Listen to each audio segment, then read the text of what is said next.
Ssentebe w'akabuga k'e Kaliisizo Joseph Nyanzi basalidde yagobeddwa mu nnyumba Landiroodi w'e Nanseera Mikairi ng'alangibwa butasasula bbanja lya kakadde kamu n'ekitundu nga za mwaka mulamba. Abatuuze ababadde beetamiddwa enkola ya ssentebe nga bayambako bawannyondo ba kkooti ne poliisi balabiddwa nga basulira Nyanzi ebintu ebweru okuva mu nju ye nga bateekako n'ebigambo ebimuvumirira.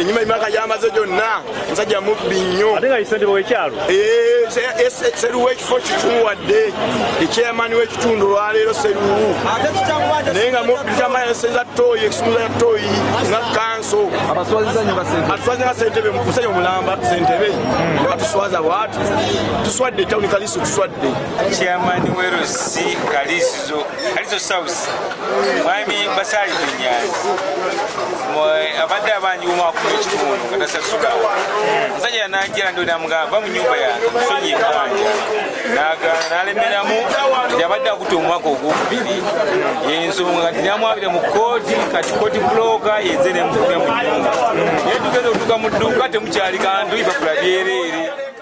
Oluvannyuma abatuuze ababadde abakambwe basabye ssentebe sitampu y'ekyalo agikwasa omulala. Nyanzi kyaganya okukola n'ategeeza nti yakyali ssentebe waabwe.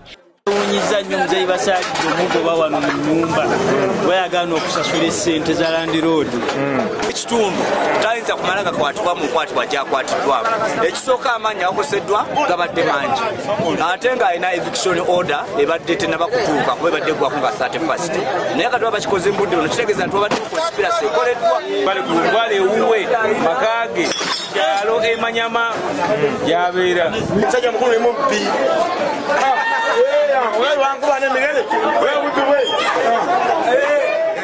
Wannyondo wa kkooti okuva e Kaliisizo ne Makamuntu ategeeza WBS TV nga bwe yafunye ekiragiro okuva ewa Mikairi Nanseera nannyini nju zino ng'ono yakijja mu kkooti.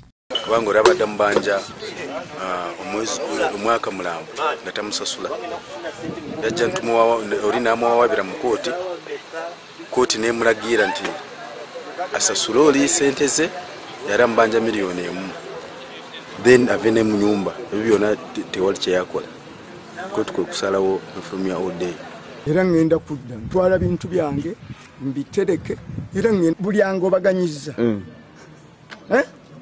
ajja kukyanukula oba tutandika batuwulira wawalaga kubataliwabira